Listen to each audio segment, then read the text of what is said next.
following is a presentation of Main Street Media, your source for news, sports, and information on Main Street in Middle Tennessee.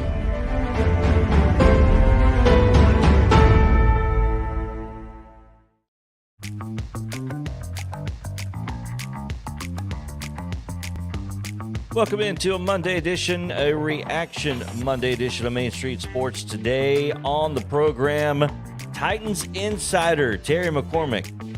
He's got a whole thing about the Titans Insider. You'll find out about that. Also, we've got Teresa Walker. Plenty of topics to go over. The Grizzlies, Warriors, Game 1 yesterday. We'll look ahead to Game 2. Also, her reaction to the Titans as well, plus the Predators. Daily Braves update and, quote, the dark side of the transfer portal and NIL. Captain Chaos will weigh in on that. JP Plant alongside the Sundrop Kid from Alabama, Mr. Chris Yao, on this Monday edition. Welcome in, Chris. Happy Monday. It is Monday. Yes, it is. Happy is relative, I guess. Oh, well, it's happy if you want it to be happy. Again, relative.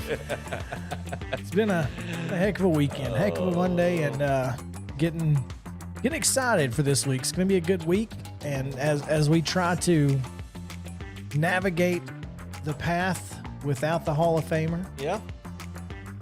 We've been doing that for a show and a half. We got in the first half on Thursday, and after that he said, "No, try something else." So it's been good talking to him, though. He's doing well. He's out on his Is he out the water? voyage. Yeah, Okay. he's out. So we'll see. Should be fun. He has no way of knowing how much trash we talk about until he gets back. So No internet on the boat? I bet they've got internet. I'm sure they on got the something. boats. But He shouldn't be using it, though. looking forward. Yeah, right. I wonder if Jody is making him put away Twitter. Put Twitter down. Put Twitter down while he's there. Probably not. He's probably just laying out by the pool and That's true. Just got scrolling. got his earbuds in, listening to us talk trash. Scrolling. Today's going to be a great show. I'm looking forward to it. So let's get right into it, JP, because, of course, it is Monday, which means the rundown is lengthy. So give us Yes, it is. the weekend results, today's schedule, best you can on the rundown. Here's the rundown. Let's do it. The Monday Rundown is brought to you by Zion Christian Academy, providing a Christ-centered college prep education at an affordable cost. Call 931-388-5731 or visit zioneagles.org to schedule an appointment for a tour today. All right, here we go. Big rundown, of course, on Monday. High school baseball from over the weekend. Friday scores. It was Ravenwood 11, Centennial 3, Portland 17-4 over Cheatham County, Clarksville Academy 14-0 over Mount Juliet Christian. It was Clarksville Northwest 15-0 over Fort Campbell, Kentucky. Coffee County 8-6 winners over Riverdale. Cookeville falls to Mount Juliet 4-1. It was Culleoka putting up 19 to Zion Christians 3. DCA 5-0 over Davidson Academy. CPA 4-0 over Dixon County. East Hickman with an 11-2 win over Hampshire. East Robertson 9-8 over Sycamore. Innsworth 5-0 over Father Ryan Friendship Christian, 17-1 over Nashville Christian. It was Gallatin 7-5 over Hume Falk. Harpeth 8-7 winners over Hickman County. Independence 8-2 over Franklin. Loretto 15-9 over Marshall County. Martin Luther King 11-0 over Antioch. Fairview defeats Mount Pleasant 13-3. It was Oakland 4-3 over Hendersonville. Page 13-3 over Stewart's Creek.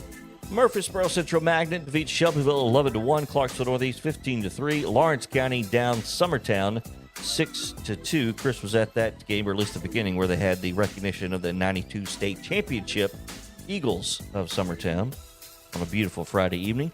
Westmoreland 4-2 over Jackson County. Softball from Friday. Baylor 9-1 winners over Siegel. Camden defeated Columbia 5-4. Culleoka falls to Community 75. East Robertson 7-4 winners over White House Heritage. Santa Fe 14-3 over Frank Hughes. Gallatin 17-7 over in-county rival Hendersonville. Green Hill 5-1 over Riverdale. It was Zion Christian 13-1 over Harpeth. Lawrence County shut out by Mars Hill Bible from Alabama 1-0. But that was a quick game. Wilson, Alabama, 7-4 over Loretto. DCA 8-1 over Middle Tennessee Christian. Murfreesboro Central Magnet lost to Upperman 3-2. Tullahoma 14-1 winners over Spring Hill. Warren County 3-2 over Rockvale. And White House Heritage 2-1 over Houston County. Boys soccer on the pitch from Friday. Zion Christian 6-1 over Colioca. Loretto 3-3 with Decatur County Riverside played to a draw. Siegel 5-2 over Gallatin. Grace Christian Franklin doubled up. Providence Christian 4-2. Beach and Merrill Hyde played to a 2-all draw, as did Rockvale and Oakland. Page 3, Summit Neal, Brentwood 9-0 over White House, and Laverne 6-2 over Wilson Central. Saturday baseball. It was Green Hill 4-3 over Beach. University School of Nashville 7-4 for BGA. Brentwood 9-8 over Cookeville, and Brentwood Academy 7-3 over Hillwood. Coffee County defeated Rockvale 7-6. Clarksville Academy 7-0 over DCA. Eagleville 6-5 over Decatur County Riverside. Murfreesboro Central Magnet 13-11 over Decatur County Riverside. Eagleville 12-3 over Scotts Hill. Independence 11-10 over Franklin. Friendship Christian falls to Goodpasture 13-2. Kenwood defeated Fort Campbell from Kentucky 11-3 the final there. Loretto over Lawrence County on Saturday 12-3. It was Zion Christian with a pair of wins over Lighthouse Christian 15-0 and 15-4. It was Lipscomb Academy 14-11 over Innsworth. Lawrence County falls to Loretto for a second time 3-2. Scotts Hill 12-1 over Murfreesboro Central Magnet. Rossview 15-5 over West Creek. Stewart's Creek defeated Columbia, shut them out 10-0. Waverly with a pair of wins over Harpeth 10-4 and 14-10. And Wilson Central 2-1 winners over Station Camp. Now to softball from Saturday. Columbia Academy 4-0 over Nashville Christian. Lexington 5-2 over Summertown. Beach shut out by Station Camp 7-0. Summertown 8-6 winners over Brighton. Summertown also defeated Dyer County 9-3. White House Heritage with a pair of wins over Sycamore 10-0 and over Houston County 8-0. College baseball over the weekend. Tennessee took 2-3 from Auburn. A&M did the same to Vanderbilt, 2-1 over the series. MTSU lost 2 of 3 to UTSA. Lipscomb took 2-3 from Central Arkansas. Belmont dropped 2-3 to SEMO. Toledo swept Austin Peay in a 3-game set. It was Trevecca 4 wins to Walsh's 0 over the weekend. Cumberland took 2-3 from Thomas More. And in JUCO baseball, it was Montlow sweeping Vol State in a 3-game series. Walter State took 2-3 from Columbia State. Stop over the weekend. Tennessee and Ole Miss with a win apiece in their series. La Tech swept MTSU 3 games to none. Eastern Kentucky 3 to Lipscomb's none and swept them. Eastern Illinois swept by Belmont in a 3-game set. Edwardsville defeated Tennessee State in a 3-game set. Swept them in there. UT Martin took 2-3 from Austin Peay. In Division II, Trevecca took 2 from Lake Erie and 2 from Ursuline. Bethel took 2 from Cumberland. Ball State swept Montlow in a 3-game set. Walter State did the same to Columbia State.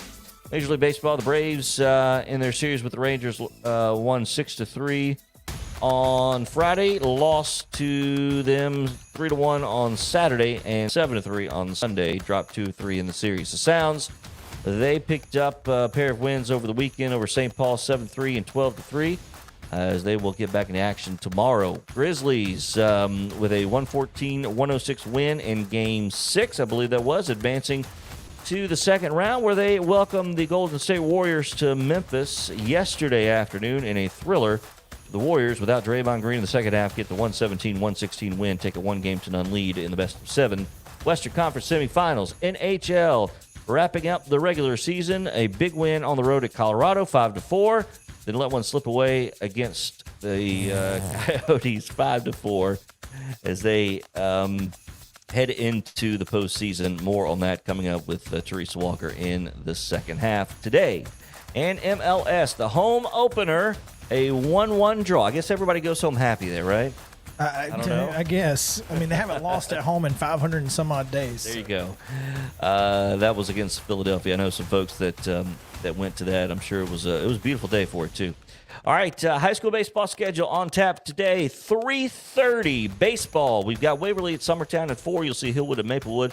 4:30, Glencliff will host Hume-Fogg. Clarksville Academy will be at Good Pasture at 5 today. Summertown hosts Eagle. Tennessee Heat at Franklin Christian. Zion Christian at Franklin Road Christian. Kenwood would welcome Stewart County. Watertown travels to DeKalb County. It's a 5:30 first pitch. Also at 5:30 is Santa Fe at East Hickman, Loretto at Richland. At 6 tonight, Brentwood and Independence. Giles County is at Cascade. Clarksville Northeast hosts Springfield. Lawrence County will be right here in Milltown to take on Columbia. Nashville Christians at Friendship Christian. Gallatin at Gordonsville. Oakland hosts Laverne. East Robertson travels to Portland. Greenbrier welcomes White House Heritage. It is Glencliff versus Hume-Fogg. Ravenwood hosts Overton. Centennial at Riverdale. Page at Smyrna. Shelbyville at Spring Hill, still 6 o'clock on these times. Tullahoma versus Nolensville, and Coffee County at Rockvale. At 6:30, Dixon County will be at Clarksville. It is Harpeth at hosting Creekwood. Summit travels to Siegel at 7 tonight. Rossview at West Creek. Wilson Central at Hendersonville. Mount Juliet hosts Cookville. Powell at Providence Christian at 7:15. There's our wild card for the day. Murfreesboro Central Magnet at Martin Luther King. Davidson Academy, DCA, both playing today. Check your local front office for game times of those games. All right, softball today. 4:30, you'll see Mount Juliet Christian hosting Clarksville Christian. Watertown at Allen County, Kentucky. Doubleheader starts at 5. Also at 5, Ravenwood at Franklin. Franklin Road Christian hosts Zion Christian. Also at 5, Mount Pleasant travels south to Giles County. Loretto is at Collinwood today. Watertown at Upperman. Lewis County hosts Summertown. At 6 tonight, Beach will welcome Blackman. Columbia travels to East Hickman. Harpeth hosts Joe Burns. Wayne County is at Richland. Stewart's Creek welcomes Laverne. Rockville travels to Oakland. That's 6:30 start. Also at 6:30, including Riverdale and Station Camp. Cascade at Siegel. Spring Hill hosting Lincoln County. Also playing today, Huntland at Brentwood at some point this afternoon. On the pitch today, boys soccer, East Hickman and Zion Christian to 5:30 first touch. Also at 5:30, Loretto at Hardin County. At 6, Columbia Academy hosts Giles County. Richland's at Colioca. Nashville Christian will be at Greenbrier. Independence Academy hosting East Robertson. And at 6:30 tonight, Harpeth is at Cheatham County. College softball, the rubber match between Tennessee and Ole Miss. One game apiece, 6 p.m. tonight, SEC Network down in Oxford for a little SEC softball action. And the Braves are in the Big Apple taking on the Mets. Freed on the mound today against Bassett, 610 Central Valley Sports South. And that is your Monday rundown. It is brought to you by Zion Christian Academy, ZCAEagles.org. You can check them out, Chris. That's right. You sure can. Go to their campus today. That's right. It's beautiful out there. Yes, indeed. And if you want to hear me say that again, just stick through the commercials because about halfway through, you'll hear that. But we will get back because Terry McCormick awaits, and we will talk about the Titans and their draft from the weekend. So should be an interesting conversation, Jake. Yeah, looking forward to it. Looking forward to having Stick around. We'll be right back on Main Street Sports Day, presented by Mid-Tennessee Bone and Joint after this.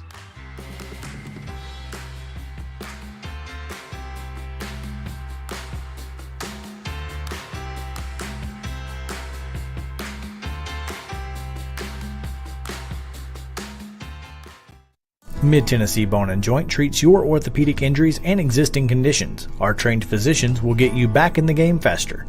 Contact us at 931-381-2663 or www.mtbj.net.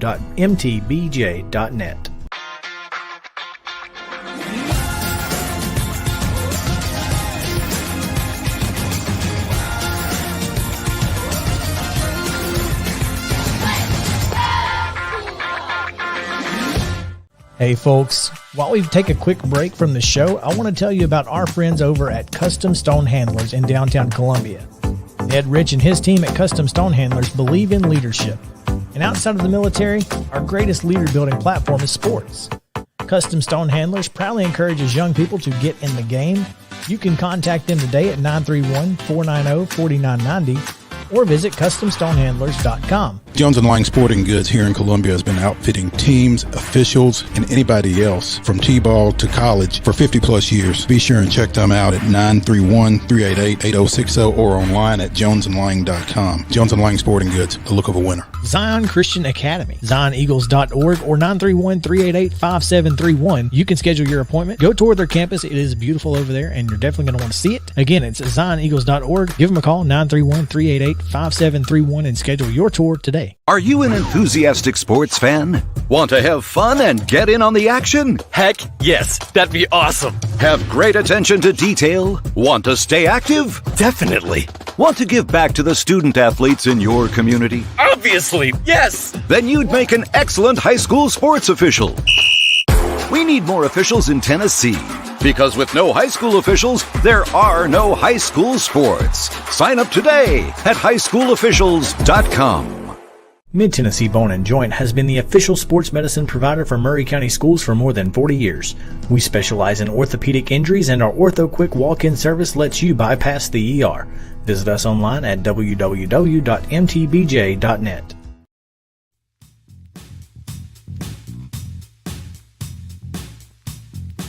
Welcome back in to Main Street Sports Today, presented by Mid-Tennessee Bone & Joint. Glad to have you guys with us here. Coming to you live from Columbia, down here in Murray County. Not Maury. Murray. In case, for those of you watching this show who did not know that, you didn't know, come on down, because when you do, you're gonna love it. It's a beautiful town, but make sure if you say you're in Murray County, it's right. Murray County. We're Murray. No relation to Mr. Povich. So, contrary to what some people might think. Exactly. So, all right, let's JP, let's talk a little Tennessee Titans. Let's do it. I'm excited we get to talk with TitanInsider.com's Terry McCormick, also Main Street Media's very own. That's right. Yeah, part of the family.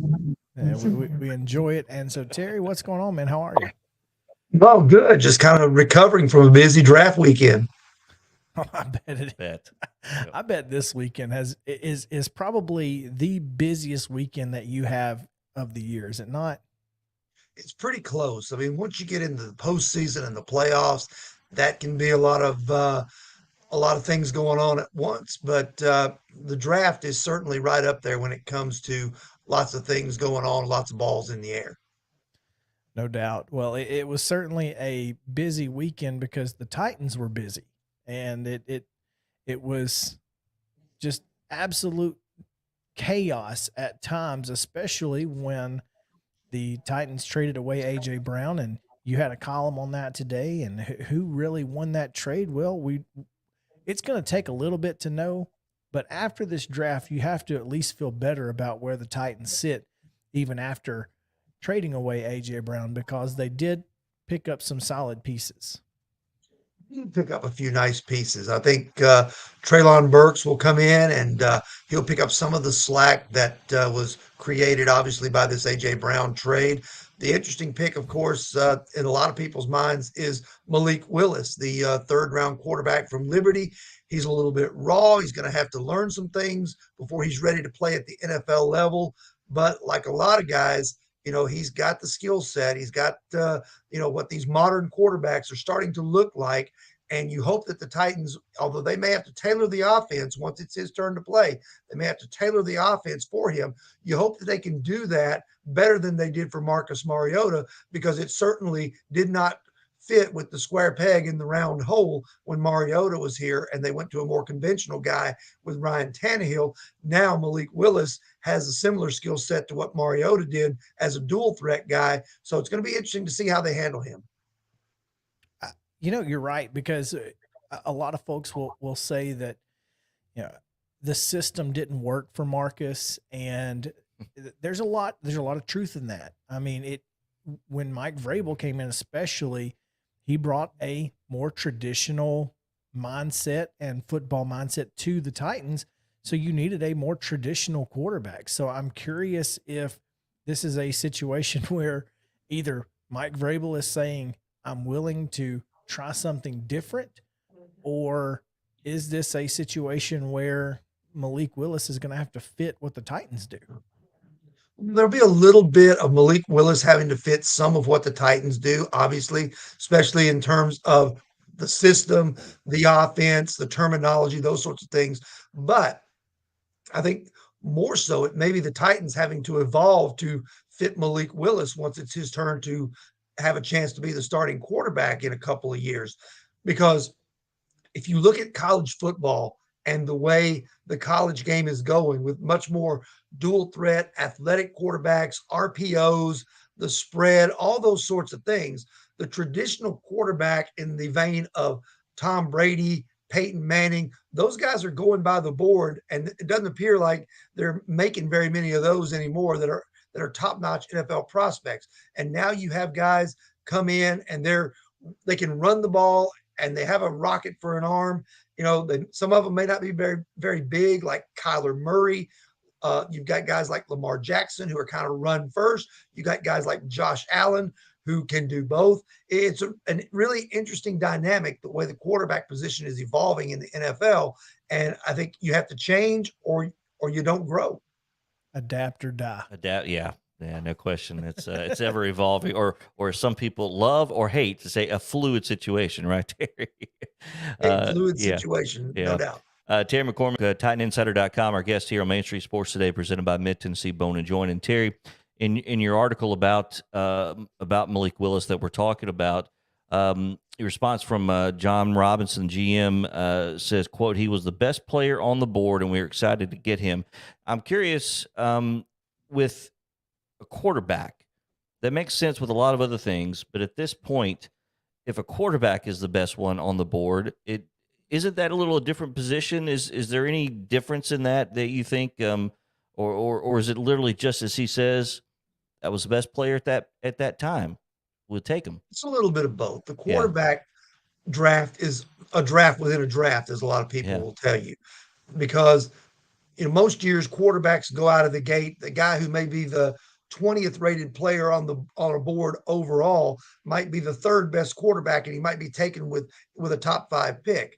This year, the quarterback class was decidedly weaker in the eyes of a lot of NFL people, and as well as with the draft analysts and the prognosticators and all that. So a lot of these guys fell into the second and third round, where you normally don't see that type of thing go on. I think with that being said, that means that a lot of those guys aren't quite as NFL ready. Doesn't mean they can't be good players. Some of them will turn out to be good players. Some of them won't. But I think when a quarterback is far and away the top player on your board, I think as a franchise, unless you've got a guy like Patrick Mahomes or Josh Allen, or Joe Burrow, where you just now got the guy into place and he is your guy for the next 10 years, it's hard to pass it up, because let's face it, Ryan Tannehill is 34 years old. There's a chance that the Titans could move on from him after this year regarding his salary cap and things like that. So I think they owed it to themselves to, if Malik Willis was the best player on their board, grab him, let him learn for a year under Ryan Tannehill. Then if you have to make the hard decision that it's time to move on from Tannehill because of salary cap issues or performance or whatever it may be, then Malik Willis has had a year to learn your system and to get ready to take it over. And looking forward, I think it's something that may be hard for us as fans and people to do following the draft, because there's so much buildup around it. But in that spirit, looking ahead to what the Titans have and what they don't have, they have Treylon Burks, wide receiver. A lot of people talk about the size comparisons to A.J. Brown, his fit and the overall scheme of where he fits into it, and what do the Titans need to do to help bolster that, because he's still a rookie. He is still a rookie, and that's something that is going to be really unfairly kind of label him, because he is the guy that literally is replacing A.J. Brown on the roster. And I think the biggest thing for Treylon Burks to do, and he said the right things coming in, how he doesn't want to have to deal with the pressure. He just wants to be himself and all. You look back, and A.J. Brown, when he first got here, he didn't start right away. He was a second teamer during training camp and preseason. Ryan Tannehill was also a second teamer in training camp and preseason. Those two got a lot of reps together, and they developed a quick chemistry with each other in terms of knowing exactly where the other guy was going to be and when he was going to be there, so that they were on the same page almost from the outset. So it's going to be incumbent upon Ryan Tannehill, not only with Treylon Burks, but think about all the new people that the Titans have added in the wide receiver and tight end rooms. There's Robert Woods, who's a veteran, but new to the Titans. There's Kyle Phillips, who could well be your slot receiver. There's Austin Hooper, the new tight end. Then there's Chig Okonkwo, who they just drafted to help fill a tight end spot. So you're looking at a lot of guys that are brand new to Ryan Tannehill that he's going to have to quickly get up to speed with in order for this to work. Not just Treylon Burks, but a whole host of players. You're exactly right. Yeah, Robert Woods is coming off an injury, so I don't know how much time he and Tannehill are going to have to get that chemistry going. Then you've got, Kyle Phillips, who I thought was a steal in the 5th round, fantastic slot wide receiver out of UCLA. But Terry, I want to go to the other side of the ball because Roger McCreary was a pretty big surprise pick for a lot of folks in the Titans world. I don't think a lot of folks thought they were going to go cornerback in the 2nd round, and they got a pretty good one. Yeah, Curry's, a good solid player, good solid pick. I think it helps you in a couple of ways. One, you can never have enough good cornerbacks. I think we saw that last year with guys suffering injuries and things like that. 2, Caleb Farley coming off an ACL and hasn't really played a whole lot of football the last couple of years. So you're talking about insurance for him just in case he's not ready to start the season coming off that knee injury. To me, it's a smart, solid pick. Could be a good value there where they got him at the top of the 2nd round. And then, of course, Theo Jackson, also a defensive back out of Tennessee, who a lot of people will tell you was more impactful than even Alontae Taylor. And so to get him in the 6th round, he's a much better value than some folks might think. You think he really stepped up last year for the Balls and had a good, solid season for Tennessee. And I think the Titans like his versatility, his ability to play safety, his ability to play the nickelback, the dimeback positions. So he's a guy who could come in and maybe be a little bit like what Dane Cruikshank was to them, because he's also going to contribute on special teams and do a solid job there, they feel like. So I think with Dane Cruikshank not being re-signed and going on to the Chicago Bears, Theo Jackson has a real chance to inherit that role for the Titans. Once again, Terry McCormick of TitanInsider.com joining us here. Terry, one last question before we get you out of here. It's a pretty good draft. What do you grade this draft for the Titans? I think they addressed a lot of needs. I'd probably give it a solid B, probably give it an A if they hadn't had to trade A.J. Brown in order to do that. But I think when you look at this draft, it's really hard to gauge any draft until you've seen it play out over 2 or 3 years. Like looking back on the 2019 draft, we know that was one of the best that John Robinson has had since he's been the general manager here. You had Jeffrey Simmons, A.J. Brown, David Long, Nate Davis, a bunch of guys who were able to come in and play solid minutes, some of them even becoming stars. Same thing in 2016 when in Robinson's first draft, when not only did he get Jack Conklin in the first round, he landed Derrick Henry and Kevin Byard, 2 franchise cornerstones who are still here. So that's a great draft. 2020, not so much, because Isaiah Wilson was your first round pick. He contributed nothing to this team. Christian Fulton, really the only guy out of that draft class who has really stepped up and been a true starter and a guy that you can say, hey, that was a good choice. The next best 2 guys, and some of this maybe you can play off to the fact that they were limited in their visits because of COVID and not being able to go to pro days and things like that. But they've gotten better mileage out of undrafted guys like Tierre Tart, Nick Westbrook-Akina, and Aaron Brewer out of the 2020 class than they did some of their draft picks, some of whom they've already moved on from. No question. It's Terry, that's no fun when you look back at previous years. You got to go right now, right? But you're right. Yeah, in terms of, until you get it a couple of years out. So this was a lot of fun. Terry, we appreciate your time, man. We will talk to you soon. All right. Thanks for having me, guys. Well, better grade than the New York Post game. That's true. JP. That's true. The C plus from the New York Post, the only publication to not give them a B- or higher. I think Terry's right on key, right on spot with that solid B. It's a solid B. Solid B. Could be a B plus, and in a couple years, who knows? Yeah. I thought their first 3 picks were phenomenal. Malik Willis is still up in the air for me, but outside of that, and Hassan Haskins, the running back out of Michigan, that's a great pick too. Yes. So we'll talk more about the NFL draft on the other side of the break. We'll react a little bit to what Terry said, and we'll talk about other teams around the NFL and what was the biggest surprise. We'll find out. Stay tuned. Main Street Sports Today, presented by Mid-Tennessee Bone and Joint. We'll come back after this.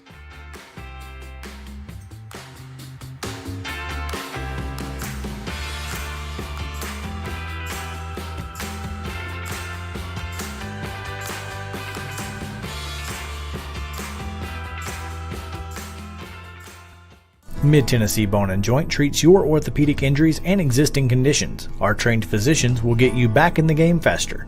Contact us at 931-381-2663 or www.mtbj.net.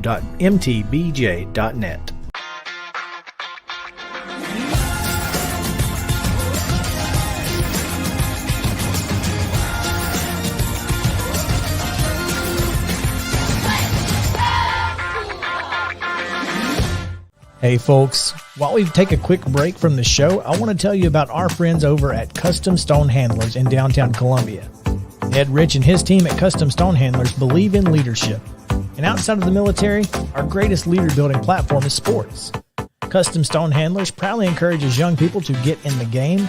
You can contact them today at 931-490-4990 or visit CustomStonehandlers.com. Jones & Lang Sporting Goods here in Columbia has been outfitting teams, officials, and anybody else from T-ball to college for 50-plus years. Be sure and check them out at 931-388-8060 or online at jonesandlang.com. Jones & Lang Sporting Goods, the look of a winner. Zion Christian Academy, ZionEagles.org or 931-388-5731. You can schedule your appointment. Go tour their campus. It is beautiful over there, and you're definitely going to want to see it. Again, it's ZionEagles.org. Give them a call, 931-388-5731, and schedule your tour today. A game without a crowd is just a scrimmage. A performance without an audience is just a rehearsal. Without your presence, high school sports and the performing arts aren't possible. Ensure that these essential extracurricular activities continue to enrich the lives of students in Tennessee. Purchase a ticket to your local high school's game or performance. This message presented by the TSSAA. Mid-Tennessee Bone and Joint has been the official sports medicine provider for Murray County Schools for more than 40 years. We specialize in orthopedic injuries, and our Ortho Quick walk-in service lets you bypass the ER. Visit us online at www.mtbj.net.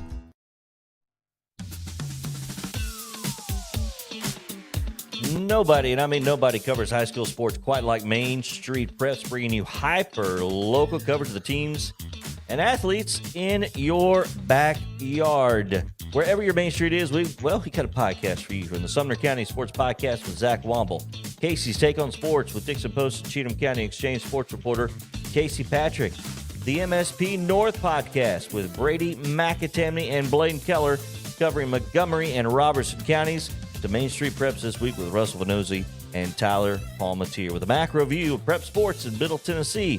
Find the latest prep sports news from your Main Street at mainstreetpreps.com. Find these podcasts dropping weekly on these same Main Street media social platforms and wherever you purchase your free podcast. Main Street Preps, covering high school sports all across Middle Tennessee. JP, hey, it's it was a crazy weekend. Yeah, in sports. Yeah, I mean, you had a lot going on. It was a busy weekend. Yes, it's a pretty busy weekend. Yes, it was.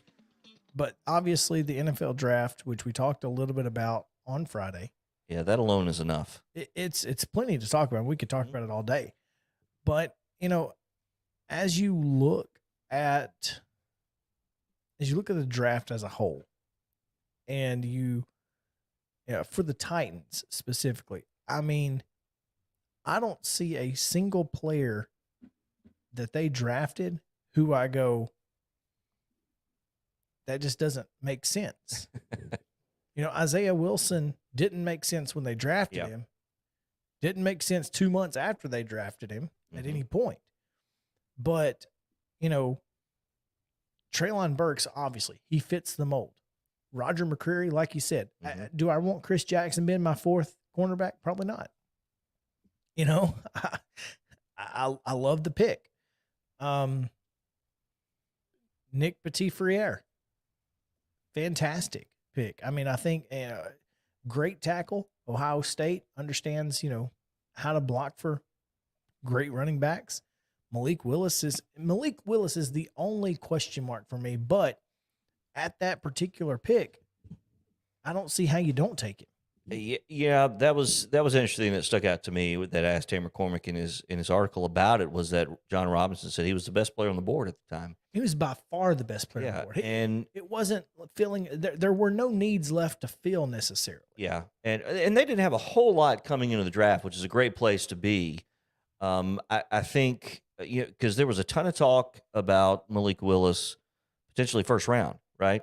Sure. Now, granted, collectively, the quarterback class was way down to recent drafts, and next year's will be dramatically better. However, a player like that could be transformative and fits kind of, and we talked about this, fits that mold or the new mold of what a quarterback, air quotes, should be in the NFL. I mean, we're seeing more and more quarterbacks drifting to that direction. I mean, you look at what Jalen Hurts is going to have now in Philadelphia and his style of play. I mean, we've already had an MVP with Lamar Jackson in Baltimore. Now, you could argue he probably runs a little too much, but having that component to your game is going to be something that I think is going to set these NFL quarterbacks moving forward. Kyler Murray. I mean, we see him all over the place. People like Kenny Pickett are the exception, although he did have one of the best moves of a college quarterback last year with the fake kneel. Well, I still don't think it was supposed to be a fake. I think he just happened to see the opening after he was. Yeah, it was a reaction. It was a reactionary move. But it also created an entire rule in the NFL. It's true. So, it's true. Or in college football.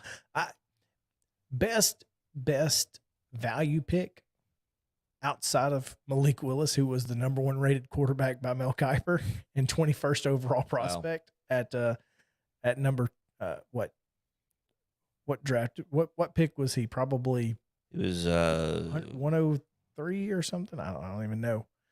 But that's a great one. But I thought Chig Okonkwo, 9th best tight end. We could have gotten a couple of other tight ends ahead of him, and that's where I thought the Titans were going to go in the 3rd round when they picked Willis. Yeah. But this is still a guy who he's much more like Jonnu Smith physically than other tight ends in the draft. Yeah. So I think he fits really, really well with this team. I'm super pumped. I think the Titans hit every need they needed to hit, and you can't be upset about that. Yeah, and even to their last pick at 219, Chance Campbell out of Ole Miss. Yeah. I when I saw him come across, I was like, oh yeah, I like that guy. I remember watching I watched a ton of college football, obviously, and he was a big difference. Talking about Maryland, he was a Maryland transfer out of the Big Ten and was one of the top. I believe, was the 5th highest tackler in the conference last year. Yeah, they talked a lot about him in that Louisville game. Mm-hmm. Yeah, beginning of the season. Yeah, he was a big difference maker. Yeah, absolutely. And so I like him. You talked about Theo Jackson, of course, the Tennessee Vol. You get that local flavor. At 163, Kyle Phillips, UCLA, a wide receiver. You talked about the tight end from Maryland. I think Kyle Phillips is going to be a player. Yeah. Watching him against LSU last year, I thought this guy can play. Yeah. Breaking tackles at 5'11", 190. Dude's good. Yeah. But we all know 4 through 7 is where John Robinson finds some gems. I mean, he really does. So I'm not surprised that there are some gems in those final 4 or 5 picks, no doubt. Yeah, you mentioned Malik Willis. 86 is where that pick ended up going early in round 3, I do believe. And yeah, Haskins. I mean, the running back out of Michigan. I mean, this is you look at the teams that they're pulling from. Treylon Burks, Arkansas, SEC. Roger McCreary, Auburn, obviously. You got the offensive tackle from Penn State. And then you've got Malik Willis, of course, Liberty. But then you go, Michigan, Maryland, UCLA, Tennessee, Ole Miss. Not to say that smaller schools can't provide, quality players, but Sure, they can. But these are fairly successful programs. I think all of these had at least winning records, if I'm not mistaken. Well, it's funny because sometimes you get teams who are trying to change their mindset of we're gonna take a flyer on this guy from Montana State, right? Mm-hmm. Which the Falcons did, by the way, with the best player. Nakobe Dean was by far the best player on that Georgia defense that had a record-setting 5 players selected in the first round. Troy Anderson out of Montana State is selected before Nakobe Dean, and I know that Falcons fans were going crazy.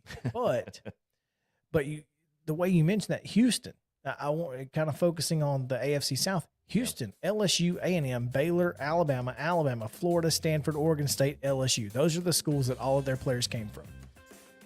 Indiana, Cincinnati, Virginia, Central Michigan, Maryland, Missouri State, Youngstown State, Cincinnati, and Yale. What team was this? That's Indianapolis. Indianapolis? So, you know what I'm saying? Sounds like somebody's trying to outsmart the room. And then Jacksonville, pretty smart here. Georgia, Utah. Hold on, Jacksonville and smart in the same sentence? Georgia, Trayvon Walker. Did you like that pick? I thought it was a terrible pick. Do you think they should have gone need with an offensive tackle at that? No, caliber? I think defensive end was a great. I just don't think that Trayvon Walker was the guy to go with it. You think Hutchinson was the better pick? No, I thought that Walker's teammate was the better pick, but that's you could have drawn straws with that Georgia defense. You could, anybody. But they went Wichita Baptist from cornerback, but Wichita Baptist has had some decent players. So I mean Houston NG defense in Wichita Baptist. Houston, I think, had the second best draft of the night. It's Derek Stingley, John Mechie in the second round, Damian Pierce I thought was a good pick, and Thomas Booker out of Stanford, the defensive tackle, was a fantastic pick in the 5th round. So I think the Texans, and you knew that they were going to lean heavy on that defense because, well, that's what they're known for. So we'll see what happens, man. They hit all their needs except defensive end. So I'm curious. This year should be fun. Anyway, let's take a halftime break and talk about some ridiculousness. So stick around. Main Street Sports Today, presented by Mid-Tennessee Bar & Joint. We'll return after this.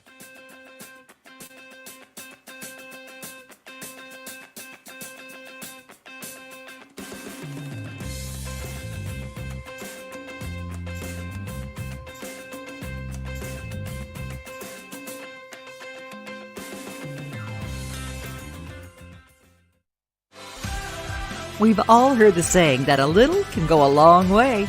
This is especially true during the Big Payback's 24-hour online giving event, helping support hundreds of local nonprofit organizations. From 6 p.m. on May 4th through 6 p.m. May 5th, a gift of as little as $10 could be boosted by cash prizes and help to make a big difference in the life-changing work of local nonprofits. Learn more at thebigpayback.org.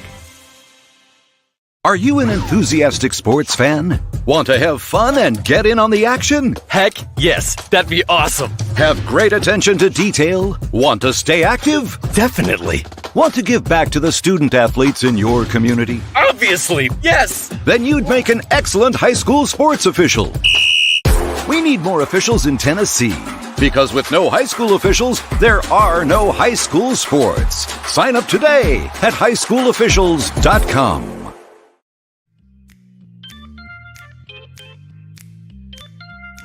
JP, we normally try to stay away from sports and this, and I was going to, and then I went to Facebook. Oh, there's your problem. Yeah. Athlon Sports, and we probably need to take more time than halftime has allowed for this, but okay. I just wanted to throw this out there. Yep. Athlon Sports has ranked the SEC coaching jobs 1 through 14. Okay, just where they stand right now? I don't, there's no context here. Okay. But if we're talking best SEC coaching jobs. Okay, yep. Let me guess. Vanderbilt's 14. Yes. Okay. Mississippi State, 13. No. Arkansas. No. South Carolina. Kentucky. Kentucky is at 13. Well, see, this is why I think maybe more historical. I think the first 5 or 6 of these is ranked one way, and the last 5 are ranked a different way. And here's why I say that, because they've got Georgia at number 1. Okay. I don't think that's anywhere remotely true. Right now, hard to argue though. This is why I think they ranked the first 6 one way and ranked the bottom 6 another. That's the Kentucky. The way that I rank a coaching job is support and willingness to provide. Yep. Okay. Okay. And Alabama is by far and away number 1 in coaching job. They are willing to pay you whatever you got to be paid. They're going to put the money into the program at however much they need to win. Period.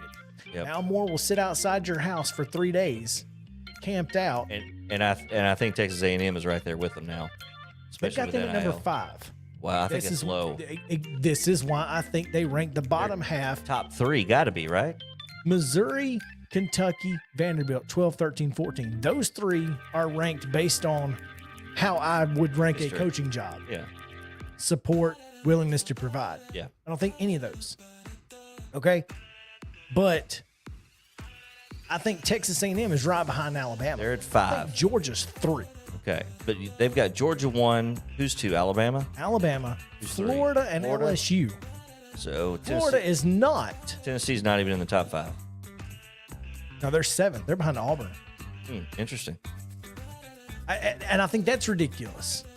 I think as far as coaching jobs are concerned, more people would want to coach at Tennessee than at Auburn any day of the week.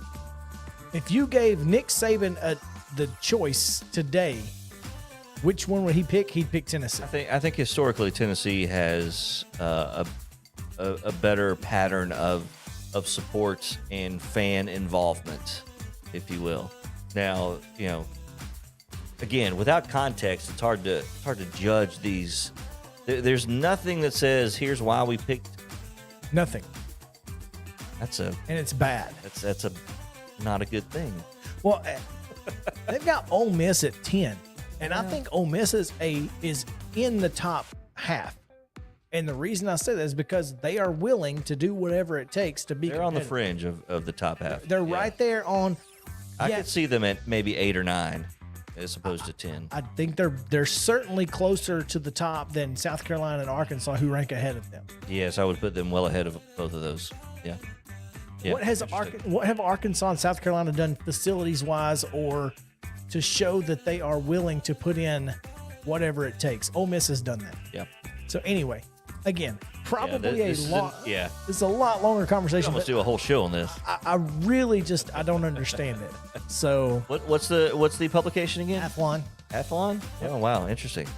But Saturday Down South is who put out this graphic here. So all right. I don't know. Fodder for another day.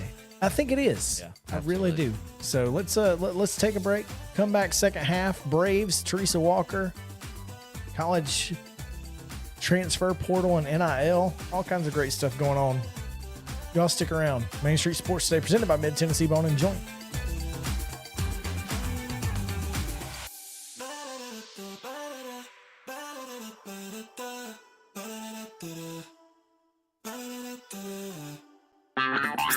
This is Chris Yao with Main Street Sports Today. Every show, Mo Patton and I welcome friends from all across the sports landscape, from high school coaches and reporters to national, college, and pro sports personalities. You never know who might stop by for a chat. AP Tennessee Sports Editor, three-time Tennessee Sports Writer of the Year 2020 TSWA Hall of Famer. She covers the Titans, the Predators, the Grizzlies, college football, and hoops.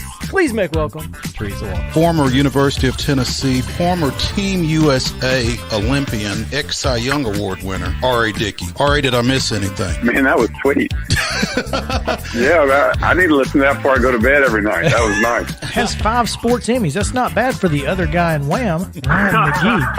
The other guy in Wham married the best looking girl, Bananarama. So the other guy in Wham had a pretty good life. From preps to pros, we're taking on the sports topics you care about. Tune in across Main Street Media social platforms at 2 p.m. or on demand on your podcast distribution platform of choice.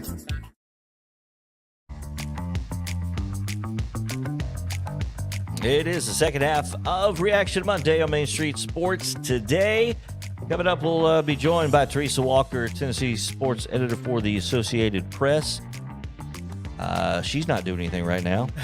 Nothing at all. Plenty to get into with her. Also, we'll talk a little NIL, the transfer portal, a little college sports, kind of a potpourri of items in our final segment. And, of course, as we do each and every day at this time, it is our daily Braves segment. So plenty to get into and a really cool this day in Braves history.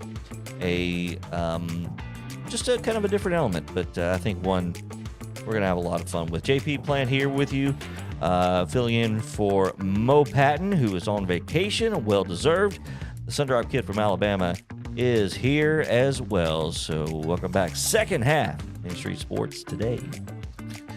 It is the second half. We've made it through another half of the show on Monday. So almost done with the Monday. You're here. It's always good. The Atlanta Braves not having a great go of it, man. You thought maybe they turned a corner when they took the series from the Cubs. No, they have not. The Rangers, who come in 6-10 or 6-12, and the Braves get the series opener on the backs of a solid performance from Ian Anderson. No surprise. And then you get into the back half of that pitching staff where you've got Bryce Elder, you've got, and I understand the thought process behind going to Kyle Muller in that series finale. Are we zaprudering now the managers at this point of the season? I've never Are stopped. we at that point? No, that's true. That is true. You do that all 162. Because I understand the thought process.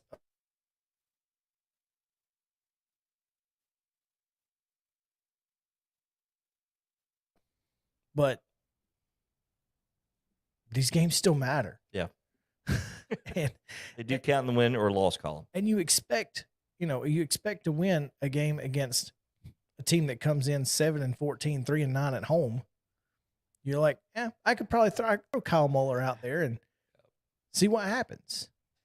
But instead, you give up 2 runs. You lose 3-1. I mean, 2 runs in the first 2 innings. That was the Elder loss. Lost 7-3 on Sunday. Gave up 7 runs, and it just kind of piled on in the 3rd inning where they scored 4. All that could be for naught, basically, if they take 2 out of 3 in New York this week, right? It'd be great if they could, but heck, I just don't know. Would you come off the ledge if that happened? No. You live on the ledge with the Braves, don't you? I mean, right now, yeah. This lineup you thought was okay. We're pretty dangerous right now. Ronald Acuna is going to DH. He goes 0 for 4 against freaking Travis Heem or some Taylor Hearn. Like, who? He has a 6.5 ERA coming in, and Acuna goes 0 for with 3 Ks. Like, That's, Dansby Swanson, the only player with multiple hits. There you go. It goes in cycles. Here's baseball. Here's the thing. Dansby starts hitting, Matt Holson stops. Yeah. And it's like, well, eventually I think it'll all come together. It did last year, right? Well, it all came together after they went and got 4 new players. Well, so to speak, but Are they gonna need to those players are basically here. Yeah, but there. I mean, do you need to go get 4 new ones? I don't think you need to get 4, but we might have to answer. They'll find it. They need another starting pitcher. You can never have enough of those. Well, they got to have one though. I don't think Bryce Elder is capable of being what Drew Smiley was last year. I thought he might be. I thought he had some early success, but that's to be expected. Typically, pitchers do have early success. Charlie Morton hasn't come around yet, and I think he will. So, Fried plus Anderson plus Kyle Wright, who's been phenomenal. Those 3, that helps me out. Mm-hmm. I feel good. Charlie comes around, you've got 4 solid starters. Yeah. I mean, is Bryce Elder enough just to eat some innings? Maybe. Maybe Spencer Strider should get a shot at starting. So maybe pitching is where AA goes before the trade deadline this year. That's what I'm thinking. Right? This lineup is. I mean, going into the season, that was probably the lineup question. Felt really good about. Felt really good about this lineup, especially with ultimately coming back. Acuna, Olsen, Riley, Ozuna, Albies, Duvall. Yeah. Duvall's been iffy. He's hitting under 200. But Travis d'Arnaud hasn't hit really well yet. Mm-hmm. But once you get into June, the ball gets a little warmer. Ball starts carrying a little bit more. You're going to see this team find its groove, but you still have to beat teams like the Texas Rangers. You have to win series against the Texas Rangers. You can't drop 2 of 3 against the Texas Rangers. That's my problem. That one will sting when you look back a couple months from now and see that on the record. Yeah, that'll hurt. And that's my issue is we're too good to lose to bad teams. It's the bugaboo, but baseball, it's a daily proposition. It really is. It's a long season. It's not like hockey where it's all luck. I never realized how straining it was for Mo to keep you off of that Braves ledge. That's a lot of work, kind of keeping you focused here. It's just frustrating because now I know why he needed a vacation. I'm going to toe that ledge at all times until we get to out of 4th place in the division. By the way, 4th place in the division. Yeah, that's not good. It's early. Okay, it's still not good. Not great. You need to win 2 out of 3 here because right now you're 6 games out of first. I would put a little pressure on myself to win this series. Yeah, I don't think there's any question about that. You said there's a great This Day in Braves history. Yeah, looking forward to this. It probably is one of my favorite This Days in Braves history.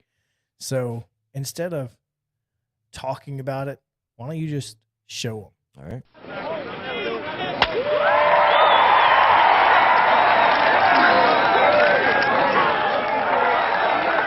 How long are they going to worship this guy?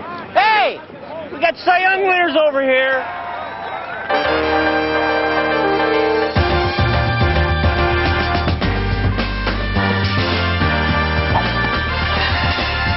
Come on, Alice! Oh!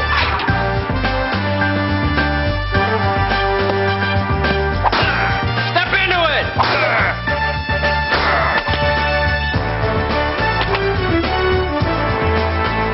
Feel bigger? Yeah.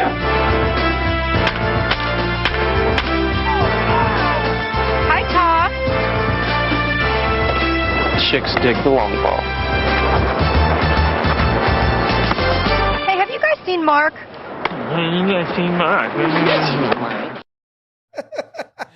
Oh, that was so good. The Nike, by the way, for those on radio or podcast, that was a Nike commercial. 1999, this day in Braves history.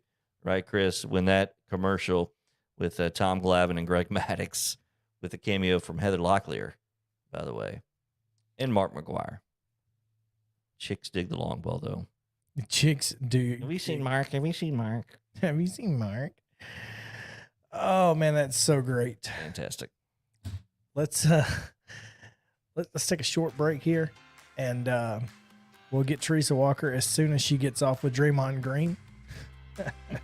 Is she talking to him right now? Quote, he's still talking. So yeah, we will press conference with the Warriors, right? The Warriors. So we'll get to her in just a few minutes, and we'll talk about the Preds and the Grizzlies and what she just heard from Draymond and the rest of the Warriors. So all right. Stick around. Main Street Sports Today, presented by Mid-Tennessee Bone and Joint, returns after this.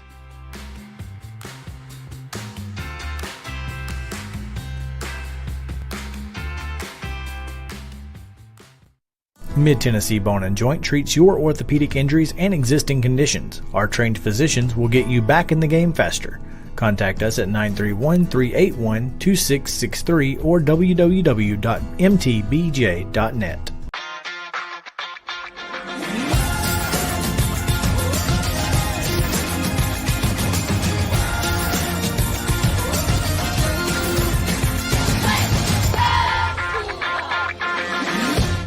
Hey folks, while we take a quick break from the show, I want to tell you about our friends over at Custom Stone Handlers in downtown Columbia.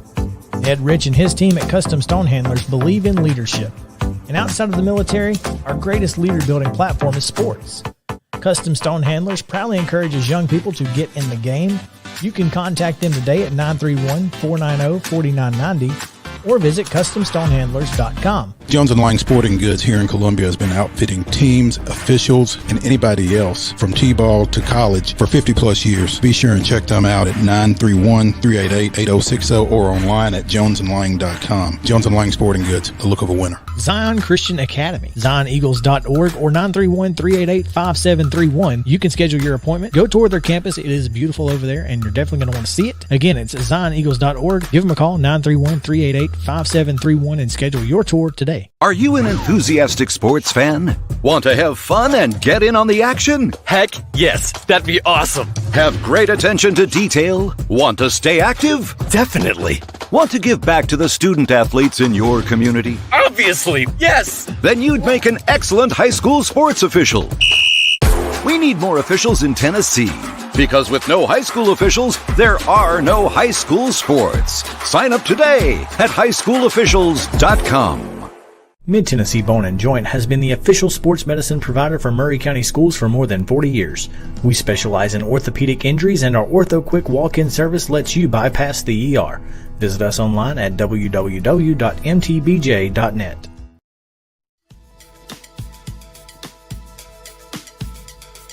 Welcome back in Main Street Sports Today, presented by Mid-Tennessee Bone and Joint, coming to you live from Columbia down in Murray County. Glad to have you guys with us across Middle Tennessee as we continue to roll on here on this Monday edition. Got a great week scheduled for you. It's going to be a lot of fantastic content, and hopefully a very special guest on Thursday will be here in studio with us. I'm looking forward to it. Are we just teasing that and surprising people, or do we? We're just going to. We're going to let it breathe for a minute. We'll just say, keep an eye out. Bolo, be on the lookout. Not only for our special guests, but also apparently corrections officers from Florence. Yeah. Anyway, man. Let's just say a surprising weekend for the Nashville Predators. Going 1-1 was not the surprise. No. Going 1-1 was the expectation. Yeah, I think so. And yet, after a 5-4 win at Colorado, got a little greedy, thinking, man, control our own destiny. You got greedy. I think everybody got greedy. Well, Come on. you go in 1-1 is what you're hoping for. You got the one win, so be happy with what you got. Why would I be happy? You got greedy when you got up 3-0, right? Why would I be happy losing to a team with 25 wins? Because that's what you said going in. 1-1 in these two games. But that's not what we needed. We needed to go 2-0. We expected to go 1-1. But you were happy to go 1-1. No, I wasn't happy. That's what I'm telling you. Isn't that what you just said? No, I said the expectation. The expectation. Okay. For everybody but you? But no, the expectation was to lose to Colorado, beat Phoenix. Okay. You needed to go 2-0 in order to avoid a 7-game series with Colorado. Yeah. That is not what happened. After beating Colorado, you think, hey, we're going to avoid this second wild card spot. We're going to actually get this thing and play Calgary. Wrong. After scoring 3 goals in about 4 minutes, the Predators are outscored 5-1 against Phoenix and lose 5-4 in regulation. To listen to you. And that's a problem, apparently, because now you're set to face Colorado in a 7-game series, who is the number 1 overall seed by far. Although losers in 6 of their last 7, I'm sure that part of that was resting some players. Nonetheless, we go to the phone lines to talk about that series upcoming with Teresa Walker. Teresa, how are you? How are things today? Hectic. It's one of those things where in the playoffs, sometimes you hurry up and wait. And, hurried up and waited, got here in time for the Grizzlies. But they were about 20 minutes late. And then the Warriors start talking. And, then you get Steve Kerr then as a wait for Steph Curry and then Draymond Green. And, since Draymond Green got tossed last night, a flagrant 2, you got to stay and wait for every single second. And, Draymond Green is a great talker. And, he was really good on a lot of topics today, the last of which was Memphis rappers, because apparently when the Warriors go to a city, they when they're working out and practicing, they have a little playlist of the music from the town that they're in. Well, they had a lot of Young Dolph and Draymond Green noticed that Moneybagg Yo and Yo Gotti, I think those are the names, were courtside last night. So, and so he was commenting on how much he really loves Memphis rap and how unique it is. 3-6 Mafia. Yeah. Oh, they were there too? Huh? No, 3-6 Mafia is a Memphis group. Yes. I wonder if they were in the building. Played during halftime of Game 1 last night. Nice. So, totally awesome topic, by the way. So, I'm just saying. Exactly. So, there's nothing whatsoever going on right now. That was sarcasm. Exactly. And let's kind of stick with the Grizzlies right now then, because Draymond Green did get ejected last night or yesterday afternoon. I apologize. And yet the best rebounding team in the National Basketball Association forgot how to rebound against a team that's not any good at it. So, losing 117-116 in Game 1, can this team bounce back? I know they lost Game 1 in the last series, but this ain't the T-Wolves. This ain't the T-Wolves, Chris, but here's the thing. In that Game 1 against the T-Wolves, they were blown out. Okay, they were blown out. You could tell the rust from the fact that, they, been kind of coasting since they clinched the number 2 seed. I think yesterday it was an impressive effort considering they walked off a court in Minnesota about 38 hours before they, tipped off yesterday. So, and they don't have Steven Adams, who's the guy who led the NBA in offensive rebounds. So, and you mentioned that, I'm actually doing our tip-off feature today, and that's one of the things I'm pointing out is that the Warriors out-rebounded them 51-47. I mean, it's kind of crazy. Wow. And then they also had more points in the paint, and that's a result of getting some of those easy buckets off of some second chance stuff. But Warriors had 26 second chance points compared to 24 for the Grizzlies. And As Draymond Green was just saying, that's where Memphis gets a lot of their offense from, is getting rebounds and getting the ball back up the court. And yeah, that's definitely among the things to adjust and try to do better in game 2. It's absolutely at the top of the Grizzlies list. Even, Steven Adams remains in the health and safety protocols. This is a series that he would probably, once he is available, when that happens, he's day to day, that will be a huge thing for Memphis to get him back on the floor, but they're going to have to do better.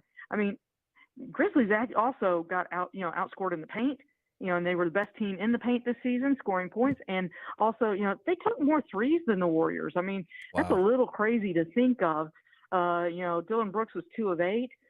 Ja, I think he'd only taken this many threes once in the regular season. He was 4-3. Of course, now he knocked down the first 2 he took, and that might have led to more shots. But, that's the thing. Here's the challenge, though. The Warriors know that Ja is dangerous going to the paint. That's what they're trying to take away, kind of like what the Minnesota Timberwolves did. I will say this. The one thing that Steve Kerr pointed out, they noticed that, yes, the Grizzlies lost the first game in the last series, and then won 4 of the next 5. So they're not taking anything for granted going into game 2 Tuesday night. Yeah, that's interesting. And Teresa, the thing that struck me, and I'm curious if you garnered any perspective on this from the Grizzlies' point of view, but losing last night when Draymond's out for the second half, you're at home. You can't lose that game. The mental hurdle of maybe coming back from that. I mean, you just talked about how Golden State knows that Memphis can come back, but from within Memphis's locker room, that's a big hurdle to get over, is it not? No. Here's the thing. This is a team that that's good to hear. They're a young team. Yeah. And, I don't know about you, but you remember intern 2? Sometimes it's a little tough to tell kids something, right? They know, they're confident. They know exactly what they need to do. Now, the one thing is they do listen well to the coaching staff, and when there's game plan adjustments, and Taylor Jenkins made it clear that they got away from some of the game plan stuff. Golden State took too many wide open threes. They got caught switching a little bit. So, that's something that, especially with the day off, I'm expecting them to, they also got to sleep in their own beds again, and get a little bit of a rest. So I think that will help as well. And then, you've got this crowd's going to be, juiced. They understand. I mean, this franchise has been swept, I think, 4 or 5 times previously, actually 5 times. Spurs did it twice with the last group, that went to the playoffs 7 straight times. And of course, this franchise lost the first 12 playoff games of its tenure, an NBA record at that time. So, but this group, they're one of the youngest teams in the NBA. And, they're at a point where it's like, we're here. In fact, that was what was on the growl towel yesterday. We here. And, that they're smart enough to understand that if you're here, you take whatever you can while you can. And think about this. They lost by a point.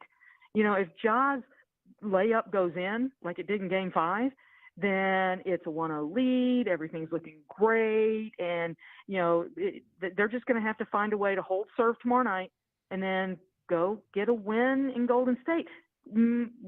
Coincidentally, the place where they clinched the number 8 seed last year in the play-in series. So this is a confident young team. I don't see them backing down whatsoever. In fact, I think that when they look at some of the film and see some of the stuff that they could have done better, they might be a little ticked themselves. That's what I was going to say. Play-in series last year. Yeah, different Golden State team. Maybe.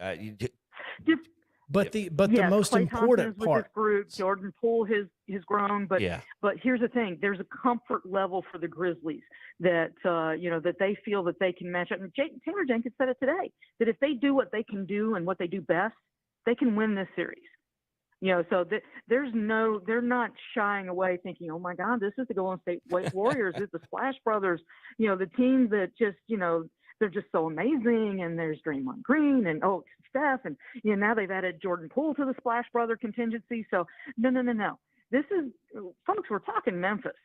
And the one thing about all the teams in Memphis that I've covered, especially for the last decade plus, there's a confidence level here that they may not win, but they're going in there and they're going to do everything they possibly can to win. And the difference in this playoffs, Ja Morant.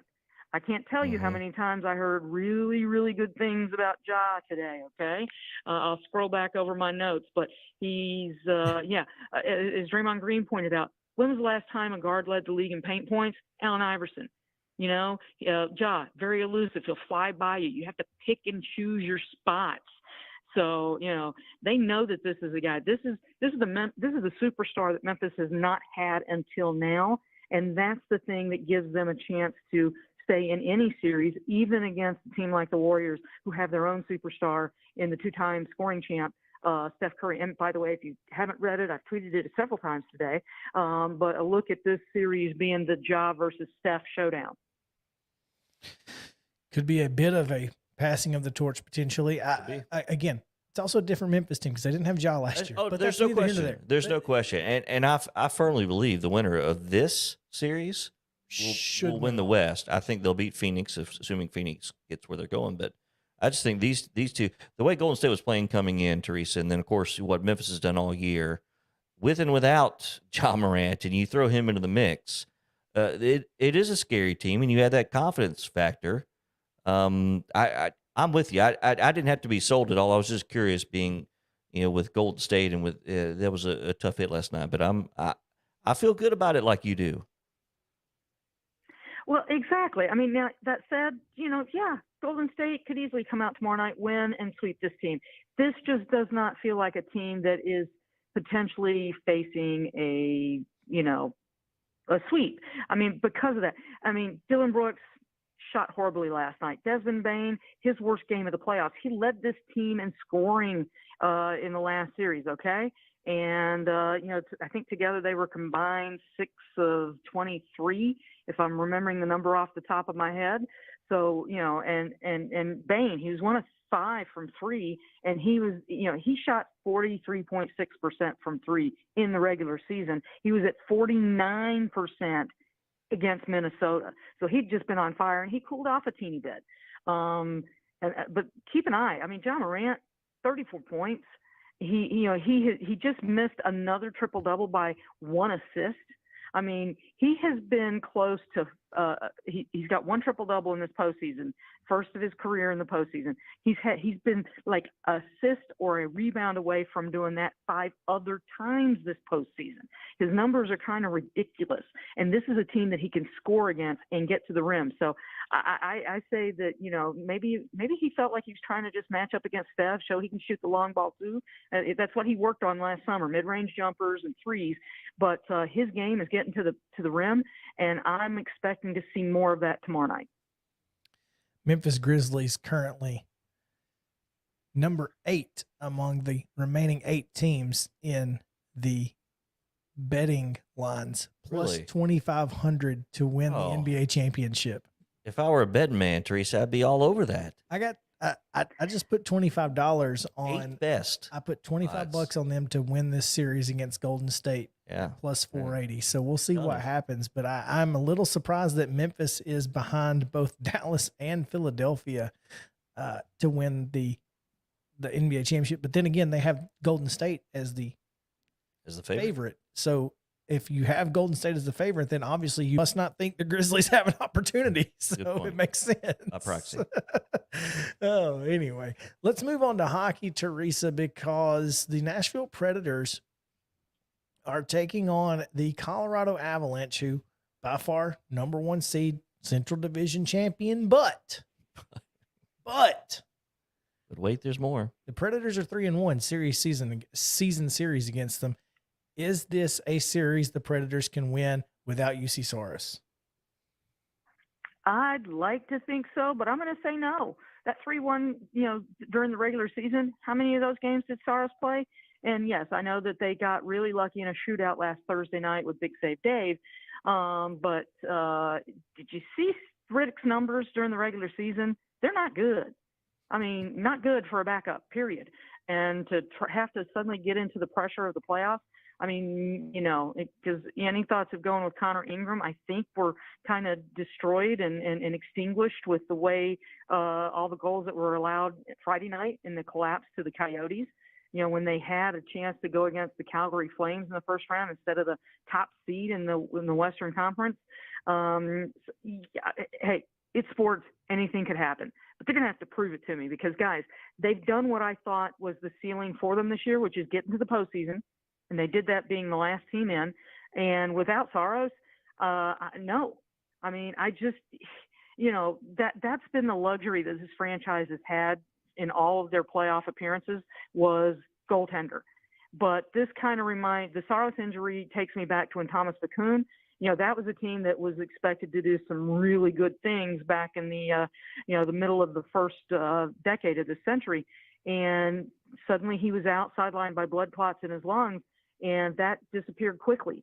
And now you've got Saros, who's, he's put together a Vezina Trophy finalist resume this year. I mean, he's behind the two guys tied for the most wins and by one, and he missed the last two games of the regular season. So, if they win a game or two, I think that might be the high point. But I'm sorry. I mean, I can't. They're going to have to show me they can win a game in this series, let alone the series. Well, David Riddick against the Avalanche is pretty good for whatever reason. I don't know why, but he's traditionally he's been really good against the Avalanche. So, and weird things happen when he's on the ice. So I'm not counting the Predators out because, again, this is a team that could do something stupid and win this series. Now, I'm not saying that they can win the whole thing, but for whatever reason, it would be ridiculous, but and it would be unheard of. But hey, it could happen. Remember that old McDonald's commercial? Yes. Well, and the one thing that the Predators, have going in their favor is that Colorado, clinched their playoffs berth a while ago. I mean, they were almost coasting, that whole thing. It's like, we don't want that President's Trophy. Go ahead, Florida. You take it. We don't want it. And the one thing that is in common with 2017 is that it was similar for the Blackhawks. You kind of, it's, and again, saw it with the Grizzlies. When you've clinched a playoff berth, we saw it with the Titans in January. When you clinch a playoff berth and you kind of know that you're there, and then you rest a little bit, have some time off, whatever it is, then, and you're not going, trying everything because, you're trying to win, getting back into that gear is tough. Barry Trotz always called it catching a speeding train for the guys coming back from injuries. And that train is only faster in the postseason. So, and the one thing the Predators have going for them is desperation. They've been playing, needing points every single time they've taken the ice. And that, that might be the one superpower that they bring into this series. So, Teresa, you're saying there's a chance. Well, they're going to be playing in games, so of course there's a chance. I'm not putting any money on it, but and I wouldn't recommend anybody do that unless you're really rich. Yeah, no, not, and neither of us are in that category. So I got a quick question before we get you out of here, Teresa. Do the Preds have to win this series? Do they have to win two series before, or are changes inevitable at the on the bench and in the front office?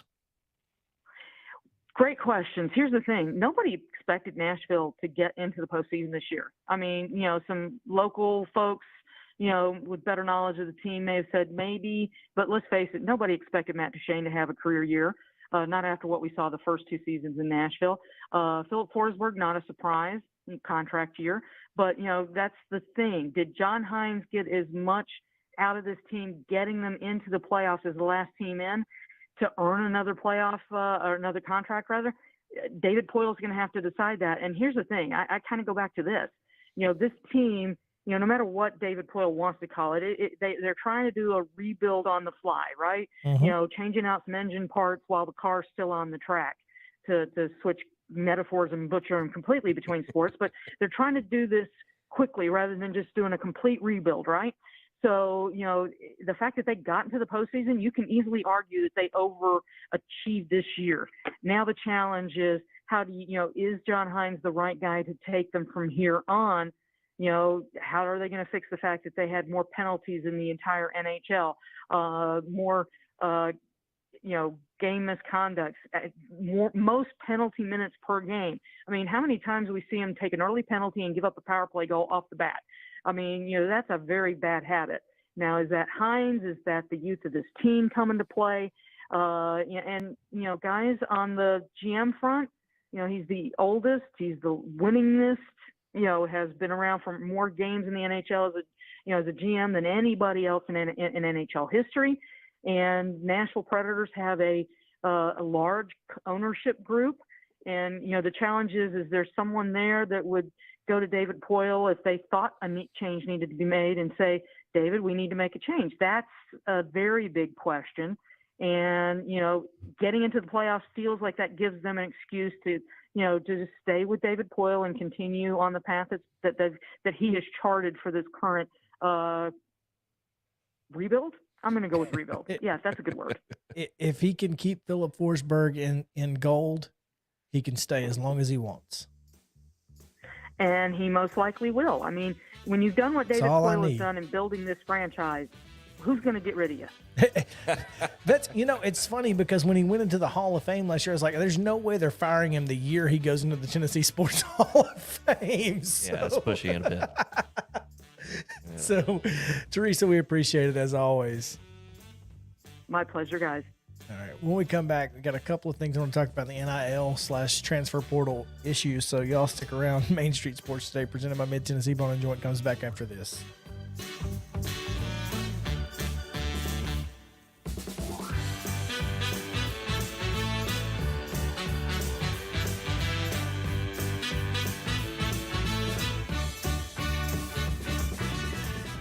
Are you an enthusiastic sports fan? Want to have fun and get in on the action? Heck yes, that'd be awesome. Have great attention to detail? Want to stay active? Definitely. Want to give back to the student athletes in your community? Obviously, yes. Then you'd make an excellent high school sports official.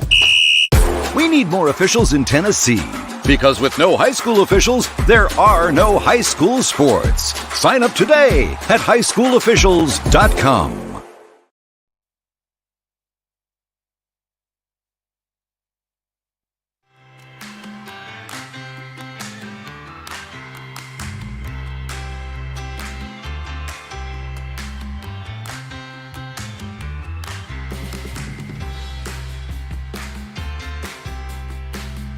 Welcome back in. Final segment of this. We were having a conversation. We were having a conversation because USFL. Maybe we need to get back on the air to have this conversation. USFL is having a game at 9:00 on Friday. Yeah. And it's, ruffled some feathers apparently on social media, huh? I wonder, I would be going to this game except for it's a 9:00 kickoff. Is there any reason for that? Well, yeah, because this is a TV league, as we've told you 100 times. I don't know how else we can tell you this league is not for people to be in the stands. The only games that they care for people to be in the stands is Birmingham. Birmingham has exceeded expectations, according to USFL's ownership groups, and they keep putting them on Saturday night in prime time. So, what are ticket prices for these $10 games? See, any average football fan for $10. I'm surprised. And you get 3 kids for free. I'm surprised there aren't. I haven't been watching a whole lot, but what I have watched, it's barren in there. And well, it's because this is my innate, inherent knowledge of Birmingham as a market, right? Yes. Friday nights. Birmingham. You may not know USFL because you don't follow it, but you know Birmingham. Friday nights, Steel Dogs games, 5,500. Yep. Book it. There you go. Because most of their fans come from the suburbs who work downtown.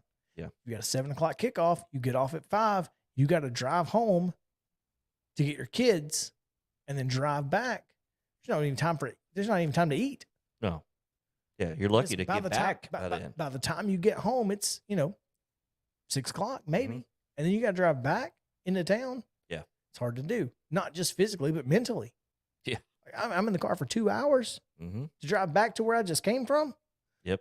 To sit for another 2 hours. It's not going to happen. So Friday nights are typically just bad nights. So in order to get a West Coast audience, they've put it on at 9:00 Central, 9:00 Eastern time, 8:00 Central, which is 6:00 West Coast. This game is at 9 Central, right? No, 8 Central. Oh, I think they're complaining about an 8 Central kickoff on a Friday night. It may be 9. I'm not I tried to look up the schedule, but I can't find it for TV schedule. So anyway, it nonetheless, let's see here. It is a FS1, 8 o'clock. So 8 Central, 8 local. So I mean, anyway. Yeah, that's nothing. Birmingham on Saturday night, going to get the big crowd. They're 3-0. So we need to get to the dark side of the NIL. Yeah, quit your crying. So let's do that tomorrow. All right. There is a Pittsburgh wide receiver. Okay. Who is talking about transferring to USC, but he's not even in the portal. So, one, how does he know USC would accept him? I wonder. There is a basketball player in Miami who is threatening to go into the portal if he doesn't get more NIL money. Wow. This stuff's only beginning. It's only beginning. This is the dark side that everybody, there is a line that is being crossed. Let's talk about it tomorrow because it's a much more in-depth conversation that we can have in the next 30 seconds. So, dark side of the NIL coming at you tomorrow. Yep. And Chip Walters tomorrow, right? We'll have Chip Walters and Top 5 Tuesday. Ooh. So we know what we're doing tomorrow? Not yet. Let's make a decision when we get off the air. All right. So come back with us. By the way, it's one of the highlights when somebody like Teresa Walker says, "That's a great question." It is, isn't it? I love getting that. That's the biggest compliment. Man, thank you, Teresa. So we're going to... Not bad for the bench guy. We're going to come back tomorrow, 2 o'clock, and we're going to talk about this transfer portal NIL stuff. We'll talk about the Braves and Mets. We'll talk to Chip Walters, so that and so much more. So you guys come hang out with us. We appreciate it. For JP and I'm Chris saying have a great day. You guys, see you then.